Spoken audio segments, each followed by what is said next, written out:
늦은 나이에 결혼한다는 건 그만큼 신중하다는 뜻이겠죠.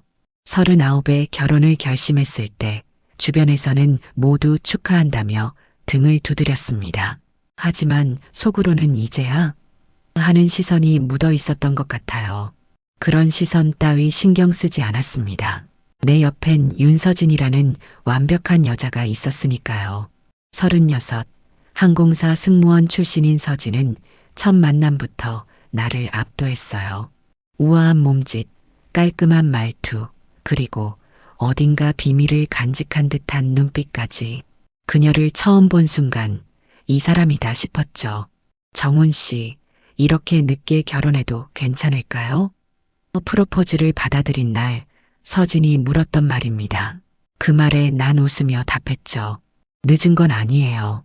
당신을 만나기 위해 준비하는 시간이었으니까. 품질관리팀 부장이라는 직책은 내 성격과 꽤 잘 맞았습니다. 원칙주의적이고 꼼꼼한 성격, 그리고 조금은 융통성 없다는 평가까지. 하지만 서진은 그런 나를 믿음직하다고 표현했어요. 그녀 말 맞다나 나는 사람을 의심하기보다 믿는 편이었습니다. 특히 내 아내는요. 부장님, 오늘 저녁 거래처 VIP들과 회식이 있습니다. 6시까지 준비해 주세요. 그날 아침 비서의 알림을 받고 나는 서진에게 메시지를 보냈습니다. 오늘 늦을 것 같아. 미안해. 30분 뒤에 답장이 왔어요. 괜찮아요. 나도 오늘 골프 모임 있어. 늦게 들어갈 거예요. 골프라. 결혼 후 서진이 시작한 취미였죠. 전직 승무원 동료들과 함께 한다고 했습니다. 회식 자리는 평소와 같았어요. 테이블에 둘러앉아 회사 얘기, 업계 소식, 가끔은 정치 얘기까지. 술이 몇 잔 들어가자 휴대폰을 꺼내 시간을 확인했습니다. 배경화면에는 서진의 사진이 있었죠. 우리 신혼여행 때 몰디브 해변에서 찍은 사진이었습니다. 부장님 부인분이세요? 옆자리의 거래처 김 부장이 물었어요. 나는 자랑스럽게 고개를 끄덕였죠. 네, 아내입니다. 그런데 김 부장의 표정이 이상했어요. 놀란 듯 아니면 당황한 듯한 표정. 그 표정이 순간적으로 스쳐 지나갔지만 이상하게 마음에 남더군요. 아, 네, 참 아름다우신 분이네요. 김 부장은 평소와 다르게 어색한 미소를 지었습니다. 그날 밤 늦게 귀가했을 때 서진은 아직 들어오지 않았어요. 자정이 조금 넘은 시간에 현관문 소리가 들렸고 서진이 살짝 취한 듯한 모습으로 들어왔습니다. 오늘 모임 어땠어? 물었더니 서진은 화장이 약간 번진 얼굴로 미소를 지었어요. 평소처럼. 재밌었어요. 정훈 씨는? 나는 김 부장의 이상한 반응에 대해 말하려다 그만두었습니다. 기분 탓일지도 모르니까요. 대신 평범했어요 라고만 답했죠. 그날 밤 옷장을 정리하던 서진을 바라보면서 이상한 생각이 들었어요. 서진의 골프 가방을 본 적이 없다는 것. 항상 골프 모임 때마다 작은 여행 가방만 들고 나갔던 것 같은데. 하지만 그런 의심은 금방 지워버렸습니다. 내 아내를 믿었으니까요. 하지만 그날 김 부장의 표정은 자꾸만 머릿속에 맴돌았습니다. 왜 그랬을까? 혹시 서진을 어디서 본 적이 있던 걸까? 아니면 그냥 내 착각일까? 작은 의심이 머릿속에 자리 잡기 시작했어요. 그것이 내 완벽한 결혼 생활에 드리워진 첫 번째 그림자였습니다. 침대에 누워 서진의 숨소리를 들으며 생각했습니다. 우리는 서로에 대해 얼마나 알고 있을까? 서진은 자신의 과거에 대해 많은 이야기를 하지 않았어요. 그저 5년간 항공사에서 일했다는 것, 그리고 그 이전에는 호텔에서 근무했다는 정도. 그 외의 세부적인 이야기는 거의 하지 않았죠. 처음에는 그저 과거보다 현재와 미래가 중요하다고 생각했어요. 하지만 이제 와서 생각해보니 그런 태도가 오히려 의심스러웠습니다. 김 부장의 이상한 반응이 있고 일주일이 지났습니다. 그날의 불편한 감정을 지우려고 노력했지만 마음 한구석에는 여전히 작은 의문이 남아 있었어요. 결국 용기를 내어 김 부장에게 따로 연락을 했습니다. 부장님, 지난번 회식 자리에서 도움 많이 주셔서 감사합니다. 혹시 시간 되시면 간단히 한잔 하실까요? 김 부장은 흔쾌히 승낙했고 회사 근처 조용한 술집에서 만나게 되었습니다. 처음에는 업무 얘기, 날씨 얘기로 시간을 보냈어요. 그러다 자연스럽게 가족 이야기로 넘어가면서 나는 조심스레 물었죠. 지난번에 제 아내 사진 보시고 뭔가 놀라신 것 같던데요. 김 부장은 잠시 당황한 듯 했어요. 그러다 술잔을 비우고 말했습니다. 아, 그게 좀 닮은 분이 있어서요. 제가 예전에 알던. 나는 더 물었습니다. 혹시 어디서 보신 적 있으세요? 술자리가 깊어지자 김 부장의 말문이 열렸어요. 이 부장님 서진 씨, 혹시 예전에 고급 클럽에서 일하신 적 있나요? 심장이 덜컥 내려앉는 느낌이었습니다. 아내가 항공사 승무원이었다고만 알고 있었거든요. 하지만 표정 관리를 하며 웃어넘겼죠. 아니요, 항공사에서 일했어요. 왜 그러시죠? 김 부장은 민망한 듯 고개를 저었어요. 아, 그래요? 제가 착각했나 봐요. 비슷한 분이 있어서 죄송합니다. 그날 밤 집으로 돌아오는 택시 안에서 머릿속이 복잡했습니다. 서진은 항상 자신의 과거에 대해 간결하게만 말했었죠. 대학 졸업하고 항공사에서 5년 일했어요. 그 이상을 묻지 않았던 건 과거보다 현재의 서진을 사랑했기 때문이었습니다. 집에 돌아왔을 때 서진은 늦게까지 일하다 온 나를 위해 따뜻한 차를 준비해 주었어요. 평소와 다를 바 없는 다정함이었죠. 하지만 이제 그 다정함 속에 숨겨진 무언가를 찾으려는 나 자신을 발견했습니다. 서진아, 이번 주말에 뭐 할 거야? 서진은 머그잔을 내려놓으며 말했어요. 이번에도 골프 모임이 있어요. 토요일부터 일요일까지 제주도로 가거든요. 괜찮아요? 이틀짜리 골프 모임. 갑자기 이상하게 들렸습니다. 지난 석 달 동안 매달 한 번씩 있었던 주말 골프 모임. 항상 하루나 이틀 집을 비웠던 서진. 그동안은 아무렇지 않게 생각했는데 김 부장과의 대화 이후로는 모든 게 의심스러워졌어요. 서진아, 내 골프 클럽 어디에 있어? 한 번도 본 적이 없는 것 같은데. 서진의 손이 잠시 멈칫했어요. 아주 짧은 순간이었지만 놓치지 않았습니다. 아, 보통 골프장 락커에 보관해요. 가져갈 일이 없어서. 그날 밤 서진이 잠든 후 조용히 일어나 그녀의 휴대폰을 확인했습니다. 비밀번호는 우리 결혼 기념일이었어요. 메시지함, 통화 기록, 사진첩. 특별한 것은 없었습니다. 하지만 그녀가 말했던 골프 동호회 단체 대화방도 없었어요. 대신 골프 모임이라는 이름의 연락처가 있었고 통화 시간은 대부분 짧았습니다. 마음속 불안이 커져갔지만 여전히 확신할 수 없었어요. 서진을 의심하는 제 자신이 미웠습니다. 그래도 그녀를 믿고 싶었으니까요. 다음 날 출근길에 문득 떠올랐습니다. 서진이 이전에 일했다는 호텔.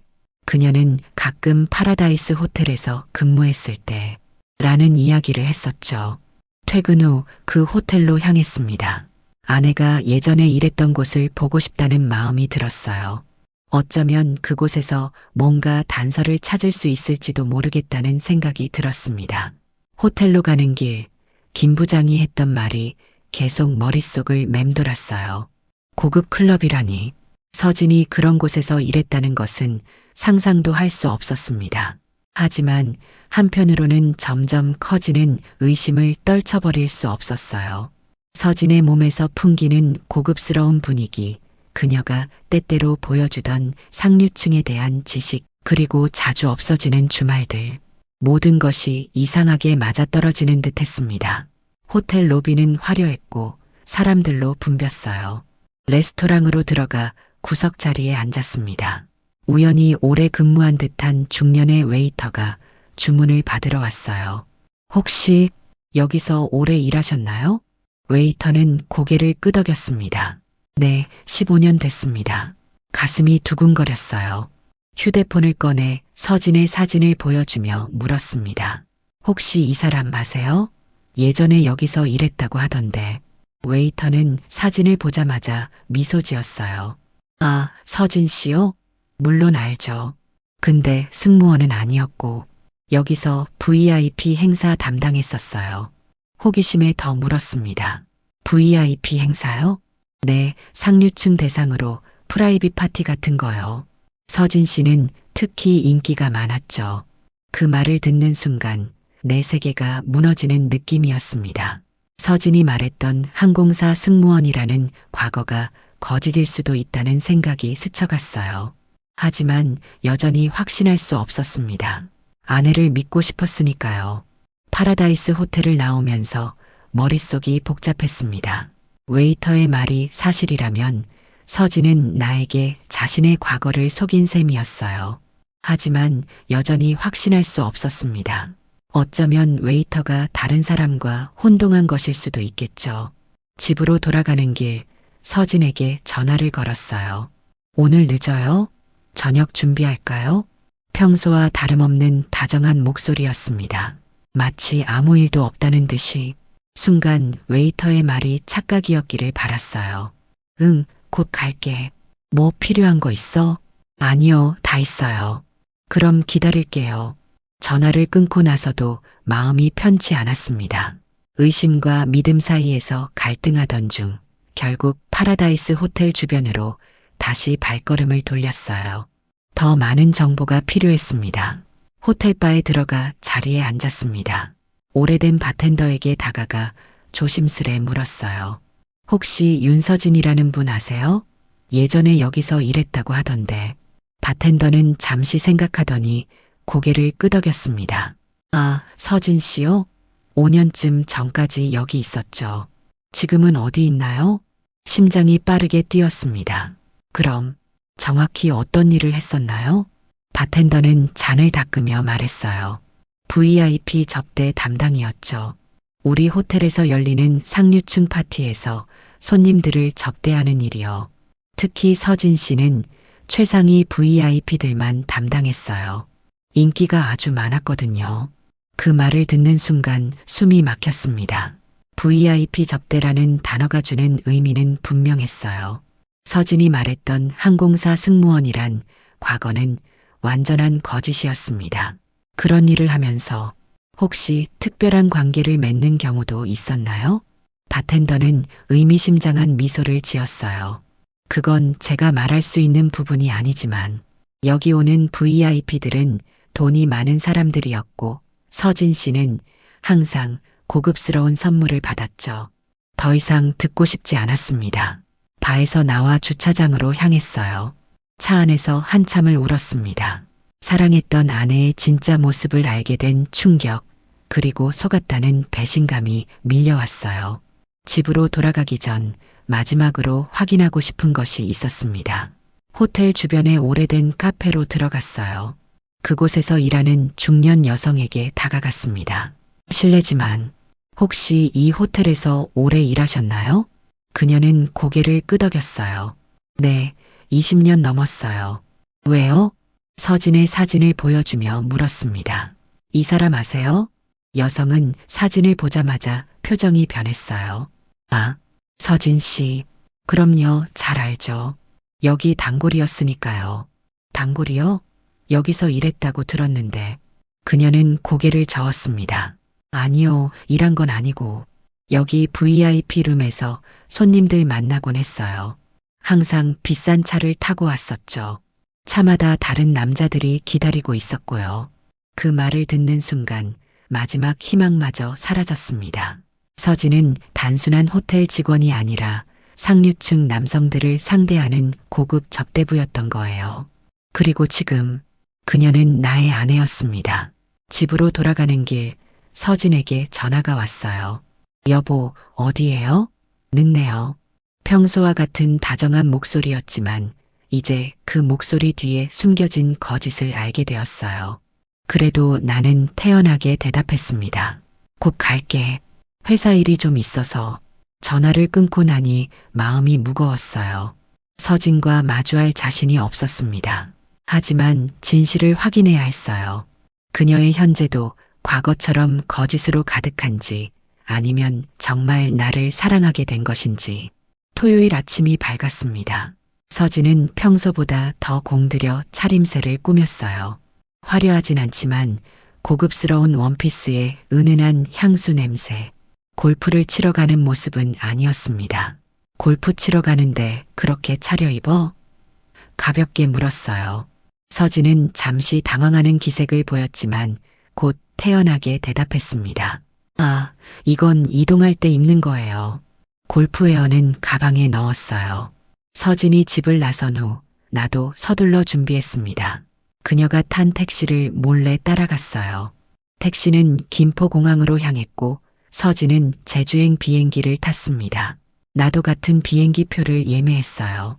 다행히 자리가 있었습니다. 비행기 안에서 최대한 모습을 감추며 서진을 관찰했어요. 그녀는 비즈니스석에 앉아 있었고 옆자리에는 아무도 없었습니다. 혼자 가는 것 같았어요. 제주공항에 도착한 후 서진은 대기 중이던 검은색 세단에 탑승했습니다. 나는 재빨리 택시를 잡아 그 차를 따라갔어요. 차는 제주 시내를 지나 한적한 해안도로를 달렸고 결국 고급 리조트 앞에 멈췄습니다. 서진이 차에서 내려 로비로 들어가는 모습을 멀리서 지켜봤어요. 그녀는 프런트에서 무언가 이야기를 나눈 후 엘리베이터로 향했습니다. 잠시 후 다른 차가 도착했고 중년의 남성이 내렸어요. 정장 차림의 그 남성은 바로 로비로 들어갔습니다. 조심스럽게 로비로 들어가 구석에 앉았어요. 선글라스와 모자로 변장한 채 프런트 데스크를 주시했습니다. 그 남성도 체크인을 마치고 엘리베이터로 향했어요. 직감적으로 그가 서진을 만나러 온다는 것을 알 수 있었습니다. 휴대폰을 꺼내 동영상 촬영 모드로 전환했어요. 30분 정도 지났을까 엘리베이터 문이 열리고 서진과 그 남성이 함께 나타났습니다. 두 사람은 자연스럽게 대화를 나누며 레스토랑으로 향했어요. 마치 오랜 지인처럼 편안해 보였습니다. 나는 떨리는 손으로 그 장면을 녹화했어요.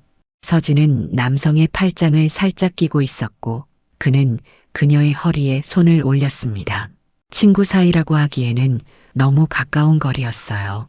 레스토랑에서 식사를 마친 두 사람은 다시 엘리베이터를 탔습니다. 나는 로비의 구석에서 그들을 지켜봤어요. 서진의 표정은 편안해 보였고 남성은 그녀의 귓가에 무언가 속삭였습니다. 서진은 그 말에 미소 지었어요. 가슴이 찢어지는 듯한 고통이 밀려왔습니다. 하지만 여기서 그만둘 수는 없었어요. 확실한 증거가 필요했습니다. 밤이 되자 호텔바에서 기다렸어요. 2시간이 지나고 서진과 남성이 나타났습니다. 그들은 술을 마시며 친밀한 대화를 나눴어요. 남성의 손이 서진의 허벅지 위에 놓여 있었고 그녀는 그것을 자연스럽게 받아들였습니다. 마침내 두 사람은 발을 나와 엘리베이터로 향했어요. 나는 조용히 뒤를 따랐고 엘리베이터 문이 닫히기 전 그들이 같은 층의 버튼을 누르는 것을 보았습니다. 더 이상의 증거가 필요 없었어요. 그날 밤 호텔 근처 작은 숙소에서 잠을 이루지 못했습니다. 눈앞에서 무너져 내리는 내 인생을 바라보는 기분이었어요. 아침이 밝자마자 서울로 돌아왔습니다. 집에 도착하기 전 변호사 사무실에 들러 상담을 받았어요. 녹화한 영상을 보여주며 상황을 설명했습니다. 증거는 충분합니다. 불륜에 대한 위자료 청구가 가능해요. 상대방이 누구인지 알아보시겠어요? 나는 고개를 끄덕였습니다. 진실을 끝까지 파헤치기로 결심했으니까요. 변호사의 도움으로 서진과 함께 있던 남성의 신원을 확인했습니다. 그는 대기업 최고위 임원이었어요. 나이는 50대 중반, 가족이 있는 사람이었습니다. 변호사는 그가 서진의 단골일 가능성이 높다고 말했어요. 증거를 더 모으는 게 좋겠습니다. 다음 골프 모임도 있을 테니 그때 더 확실한 증거를 수집하세요. 집으로 돌아가는 길 마음을 다잡았습니다. 서진이 돌아오면 평소처럼 행동해야 했어요. 아직은 때가 아니었으니까요. 일요일 저녁 서진이 예정대로 돌아왔습니다. 얼굴은 환했고 피부는 생기가 돌았어요. 제주도의 맑은 공기 덕분이라기엔 너무 화사했습니다.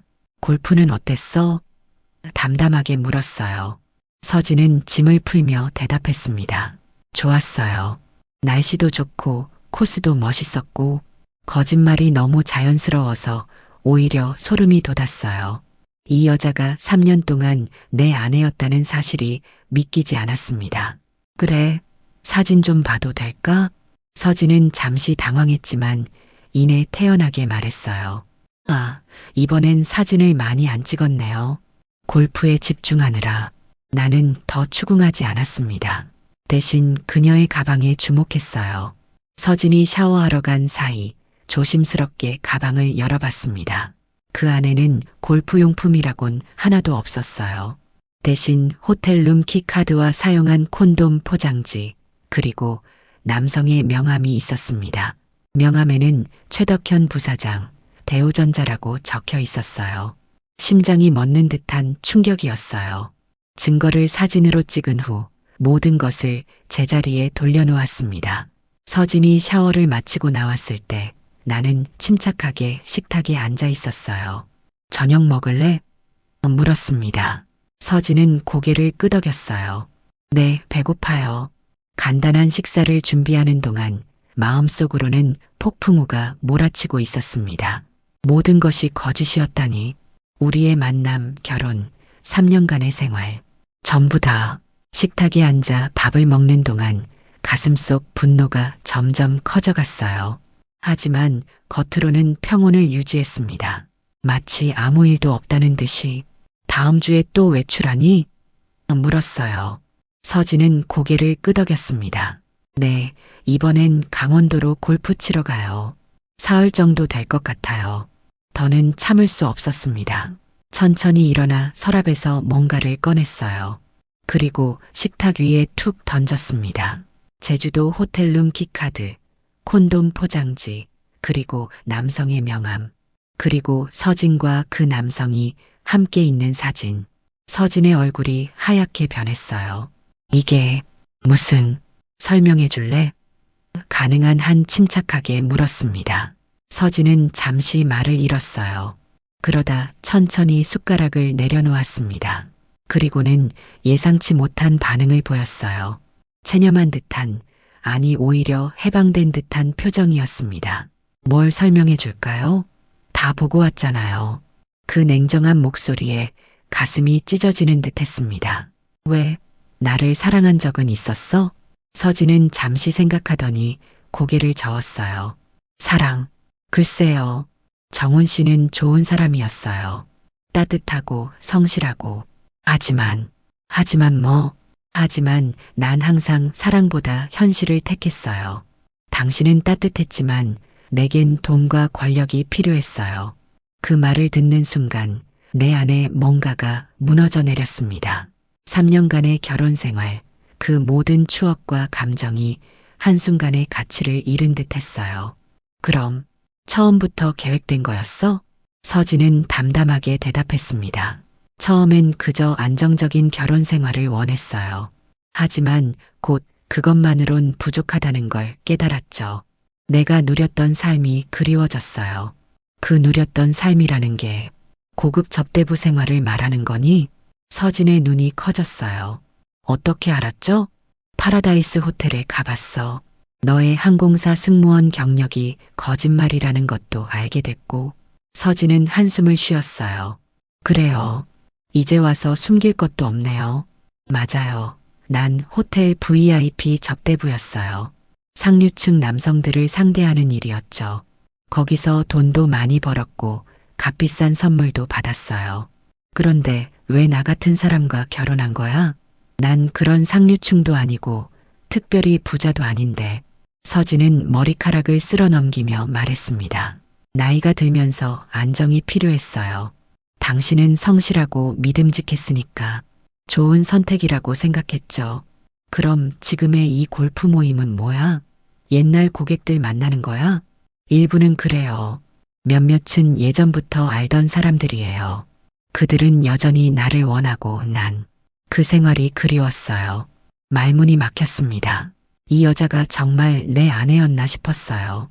3년간 함께 살았던 사람이 완전히 다른 모습으로 내 앞에 있었습니다. 그래서 이제 어쩌자는 거야? 서진은 담담하게 대답했어요. 이혼하는 게 좋겠어요.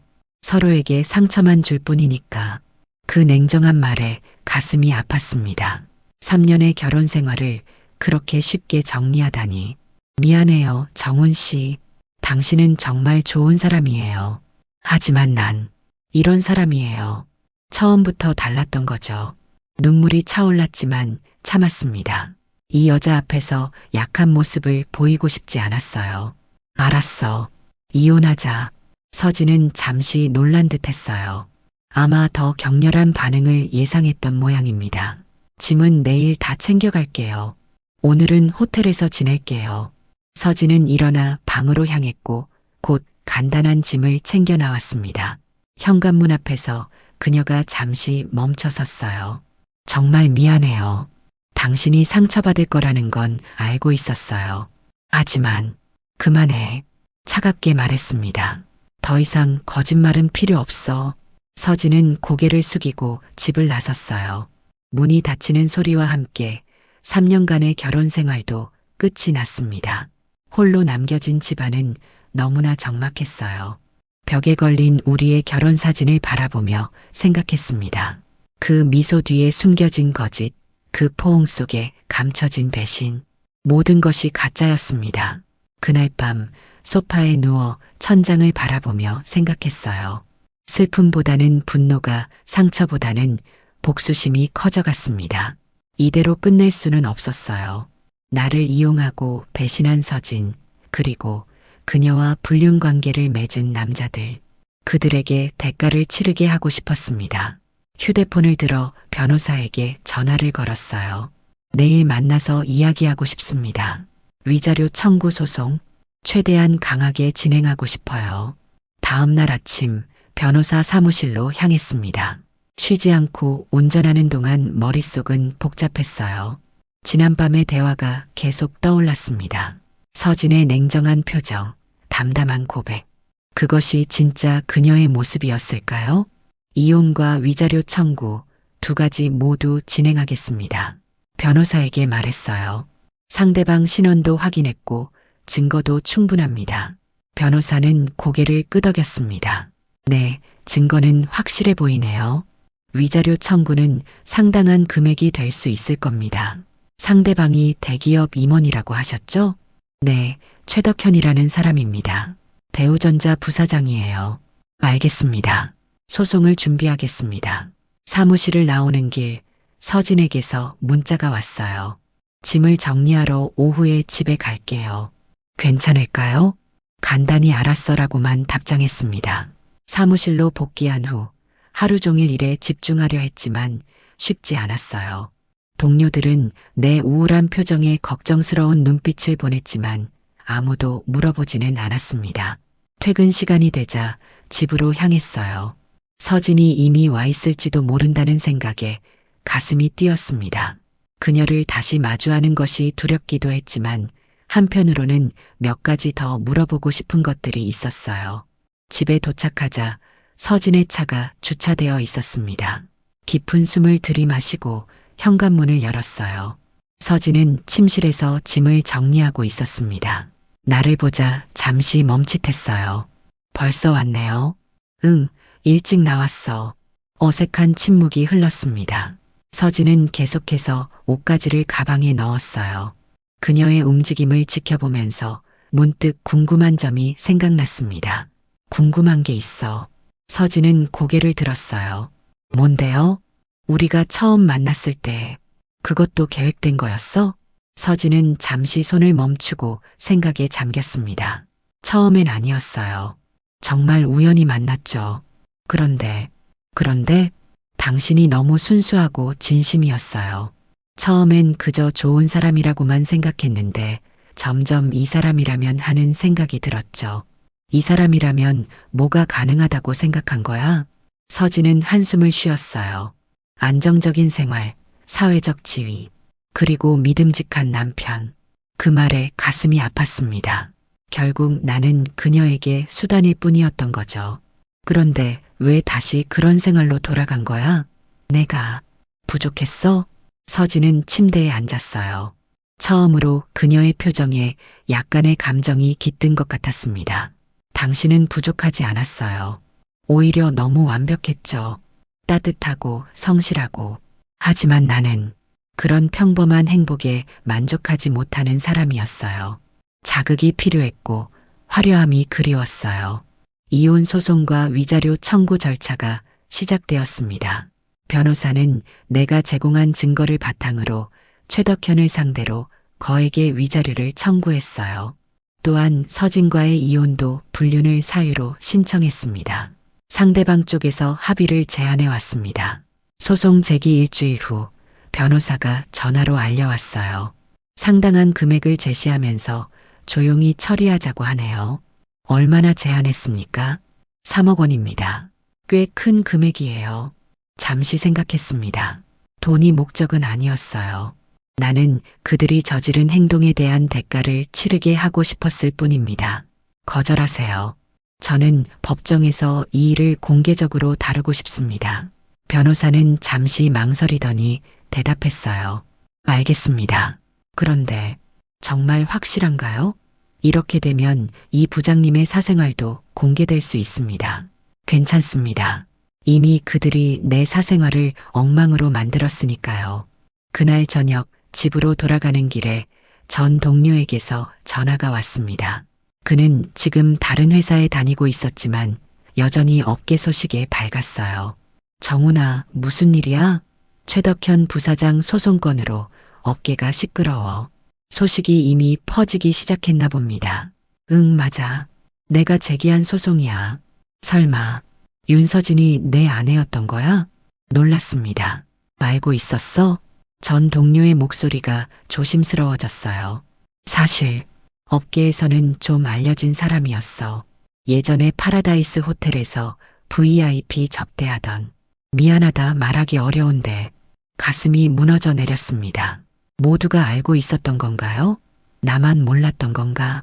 왜 아무도 나한테 말해주지 않은 거야? 너무 행복해 보였잖아. 그리고 확신할 수 없었어. 미안하다, 정훈아. 전화를 끊고 한참을 멍하니 앉아 있었어요. 세상이 무너지는 기분이었습니다. 하지만 이제와 후회해봤자 소용없었어요. 중요한 건 앞으로 어떻게 할 것인가였습니다.